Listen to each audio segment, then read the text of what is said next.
Assalamualaikum warahmatullahi wabarakatuh. Apa kabar ayah bunda? Semoga semuanya sehat ya. Kondisi pandemi sekarang ini memang kita prihatin sekali.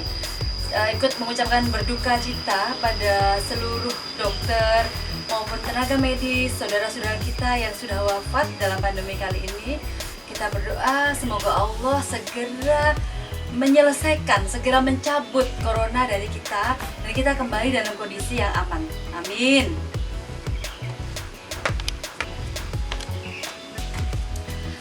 Jumpa dengan Bunda Ugi di sini. Kami akan sharing tentang bagaimana membersamai Ananda dalam sekolah dari rumah. Yang pertama adalah kita akan membersamai Ananda dalam hal ibadah. Kemudian bagaimana membersamai mereka dalam hal pembentukan karakter dan akhlak. Yang ketiga adalah bagaimana mempertajam sikap empati dan peduli mereka. Kemudian yang keempat adalah bagaimana mendidik mereka menjadi pembelajar sejati. Kemudian yang kelima adalah bagaimana kita mendidik mereka untuk mengenal dirinya sendiri yang terbaik. Bagaimana membersamai Ananda dalam ibadah di rumah. Oh ya, sebelumnya saya ucapkan selamat menjalankan ibadah saum Ramadan. Semoga saum kali ini menjadikan kita menjadi lebih dekat sama Allah, menjadi lebih bertakwa. Bagaimana saum anak-anak? Apakah dari awal ayah bunda sudah membersamai mereka, mengkondisikan mereka dari mulai sahur, kemudian saum, kemudian sampai berbuka. Sahur bersama di meja makan, berbuka bersama di meja makan adalah kesempatan kita untuk mengenal mereka lebih jauh, untuk ngobrol dengan mereka dari hati ke hati, mendengarkan apa yang mereka keluhkan, mendengarkan kesulitan mereka, mendengarkan cerita-cerita mereka. Membersamai Ananda dalam hal ibadah itu terkait bagaimana kita mengenal Allah, mengajak anak-anak, mengajak Ananda mengenal Tuhannya yang menciptakannya. Bagaimana kita menyembahnya, bagaimana kita menjalankan semua perintah-perintahnya. Di sini ayah berperan sebagai imam, sebagai pemimpin keluarga. Ibadah ke masjid tidak bisa kita lakukan, maka ayah Anda harus mengambil alih, mengambil tanggung jawab menjadi pemimpin saat beribadah di rumah, menjadi imam sholat bagi mereka, mempelajari Al-Quran dengan mereka. Salah satu hikmah adanya pandemi corona ini adalah lebih merekatkan hubungan antara ayah bunda dengan Ananda dalam ibadah, dalam keseharian.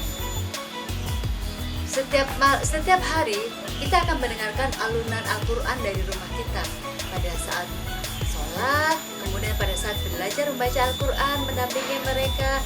Itu hal yang mungkin sebelumnya belum pernah kita kerjakan, tetapi kita sebaiknya mengambil tanggung jawab di sana. Ternyata pandemi ini, hikmah dari pandemi ini salah satunya adalah Allah mengembalikan pendidikan agama ini kepada ayah bunda, kepada madrasah pertama mereka di rumah-rumah mereka. Dalam melakukan ibadah di rumah, ayah bunda adalah sebagai contoh. Ananda tidak akan mendengarkan ucapan ayah bunda apabila sikap kita tidak memberikan contoh yang baik, tidak memberikan contoh yang benar. Misalkan kita menunda waktu sholat, nah seperti itu. Kita nggak usah terlalu banyak bicara. Pada saat anak melihat kita menunda waktu sholat, maka mereka akan melakukan hal yang sama. Kemudian juga dalam hal sebelum sholat, dalam hal wudhu, coba observasi apakah wudhu ayah anak Anda sudah benar, apakah sudah membasahi seluruh anggota wudhu. Kenapa penting? Karena tanpa wudhu yang benar, maka sholat yang dilakukan juga tidak akan benar, tidak akan bisa diterima. Yuk coba kita refleksi, apakah dalam ibadah ini kita sudah membersamai mereka dengan baik.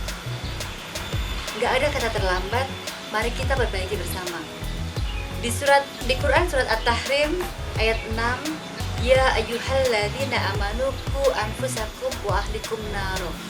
Wahai orang-orang yang beriman, jagalah dirimu dan keluargamu dari api neraka. Ini adalah kewajiban kita semua. Jadi kewajiban kita adalah bagaimana kita mengajak kepada anak-anak kita untuk mengenal Allah dengan baik, menjalankan semua perintahnya dengan baik. Semoga berjodoh kita di dunia, berjodoh pula kita di akhirat, dan kita semuanya berkumpul sebagai keluarga orang yang soleh dan solehah di surganya Allah.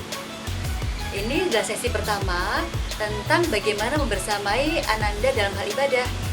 Besok akan saya lanjutkan bagaimana membersamai mereka dalam hal pembentukan karakter dan akhlak. Terima kasih atas kebersamaan kita hari ini. Wassalamualaikum warahmatullahi wabarakatuh.